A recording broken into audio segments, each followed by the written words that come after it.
3 true Skinwalker stories. Like and subscribe for more. 1. The wind howled through the canyon, a low, mournful whistle that sent shivers down my spine. The fire was dying, its light flickering weakly as the shadows closed in around me. My friends had turned in for the night, leaving me alone with the vast emptiness of the desert. I'd always loved camping, but something about tonight felt off. I was about to call it a night when I heard it. "Help me."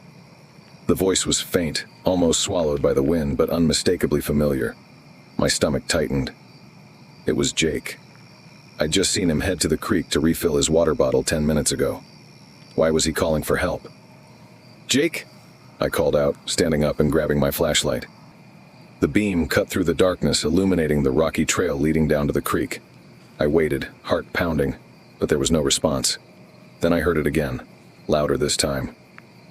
"Help me, please." It was definitely Jake's voice, but something about it didn't sit right. It sounded wrong, too flat, like the emotion had been stripped from it. I hesitated, glancing back toward the tents where my other friends were sleeping. Should I wake them? No, I decided. Jake might really need help. I started down the trail, the flashlight trembling in my hand. The rocks crunched under my boots, the sound unnervingly loud in the stillness. The creek came into view, its surface glinting under the pale light of the moon, but Jake was nowhere to be seen. "Jake?" I called again, my voice echoing off the canyon walls. "Where are you?"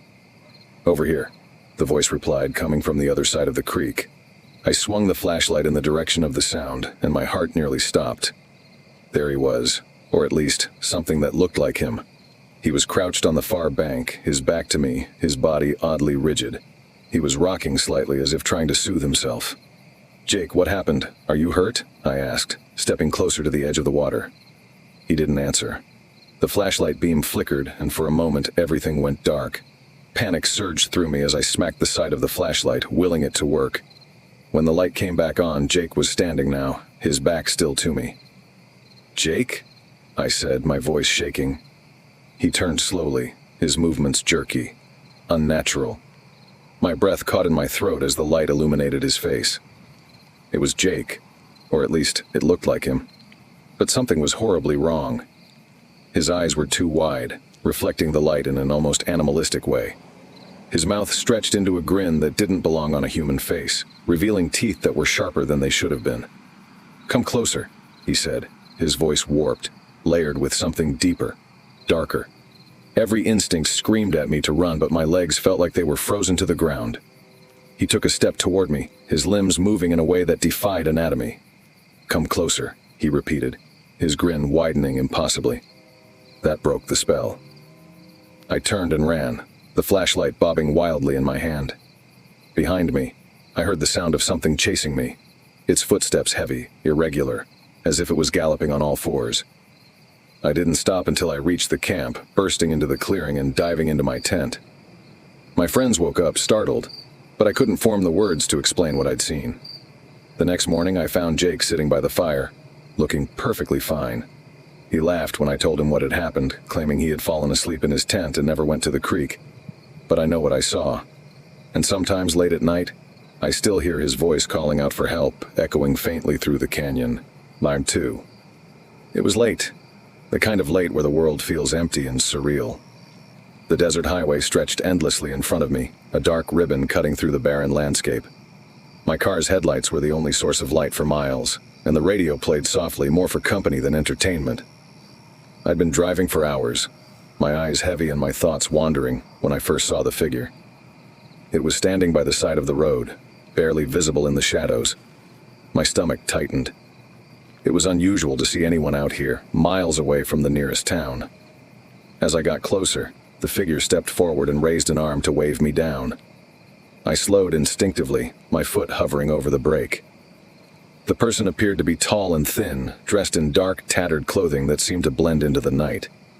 Something about the way they moved, slow and deliberate, sent a shiver down my spine. I rolled down my window slightly, just enough to speak. "Hey, are you okay? Do you need help?" The figure leaned in, and for the first time, I saw their face, or what should have been their face. Instead, it was shrouded in shadow, as if the darkness itself clung to them. Their eyes glinted faintly in the headlights, reflecting an unnatural light. "Can you give me a ride?" the figure asked. Their voice was strange, layered, as if two people were speaking at once. I hesitated. Something deep inside me screamed that this was wrong. My instincts, honed by years of true crime podcasts and horror movies, told me to get out of there.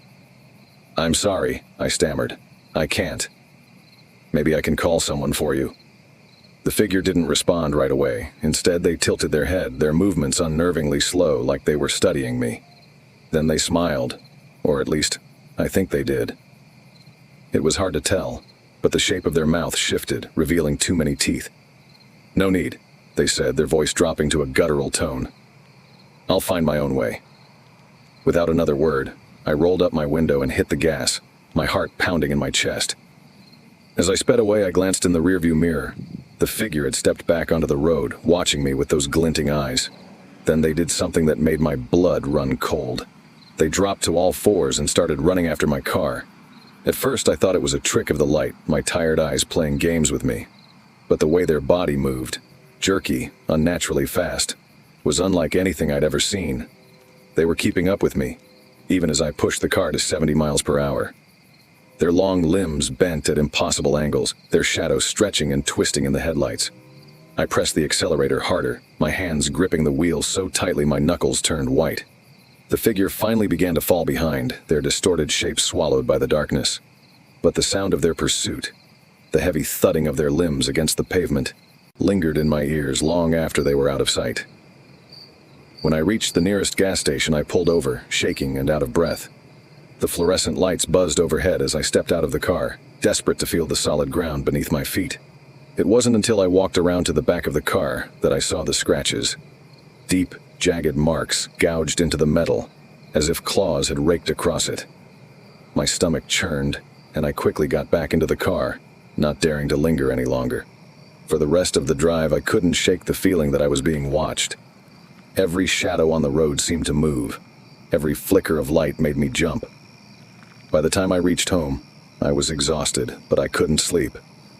The next morning, I checked the car again, hoping the scratches were just a bad dream.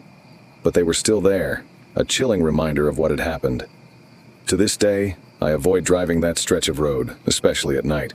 Whatever I saw out there wasn't human, and I don't think it was looking for a ride. 3.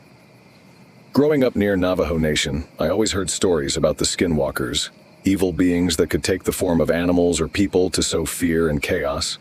My grandparents spoke of them in hushed tones, warning us to never whistle at night, to stay indoors after dark, and to avoid the woods alone.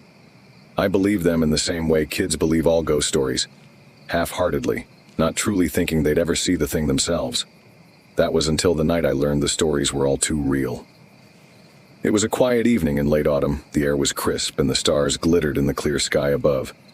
My dog, Max, a loyal German shepherd, pawed at the door, whining to go outside. Normally I wouldn't have gone for a walk so late, but Max was restless and I figured a quick stroll would settle him down. We stepped into the woods behind my family's property, the towering pines casting long shadows in the moonlight. The forest was eerily still, the only sounds our footsteps crunching on the dried leaves. Max trotted ahead, his ears perked and tail wagging, seemingly oblivious to the uneasy feeling creeping over me. We had barely made it a quarter mile into the woods when Max froze, his body stiff and his ears pinned back. He let out a low growl, the kind that raised the hairs on the back of my neck. "What is it, boy?" I whispered, my voice barely audible over the pounding of my heart. That's when I noticed the smell.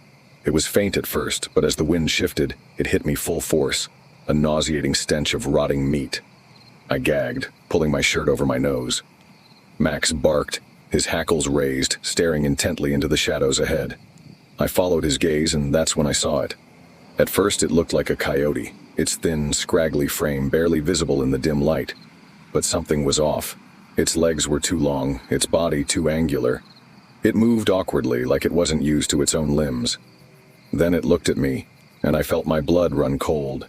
Its eyes glowed unnaturally, reflecting the moonlight like two burning coals.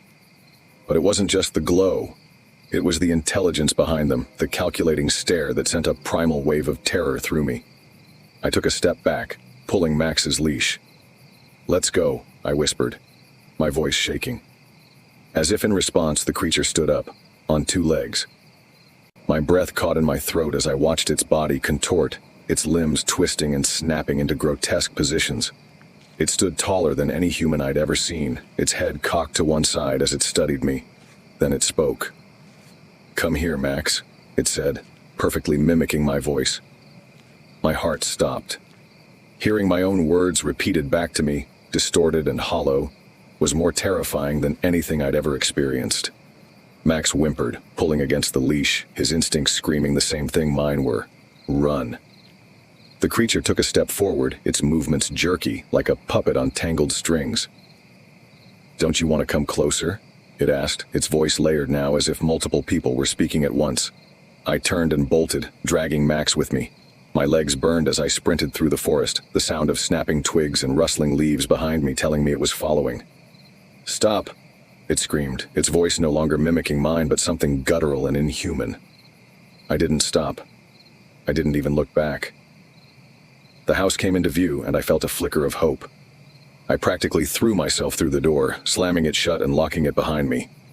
For a moment everything was silent except for the sound of my ragged breathing and Max's frantic whines. Then I heard it. A soft tapping on the window. My blood ran cold as I turned to see a shadow outside, taller than the window frame, its glowing eyes fixed on me. It didn't try to get in. It just stood there, watching, its mouth curved into a twisted grin. It stayed there for hours, unmoving, until the first light of dawn broke over the horizon. Only then did it retreat into the woods, disappearing as silently as it had appeared. The next morning, I told my grandparents what had happened. They listened solemnly, their faces grave. My grandfather sprinkled ash around the house, muttering prayers under his breath, while my grandmother told me to never go into the woods alone again. I haven't, and I never will. Some nights, though, I still hear it, a faint voice calling for Max, mimicking my tone perfectly. But I know better now. I don't answer. Thanks for watching. If you enjoyed, remember to like and subscribe for more.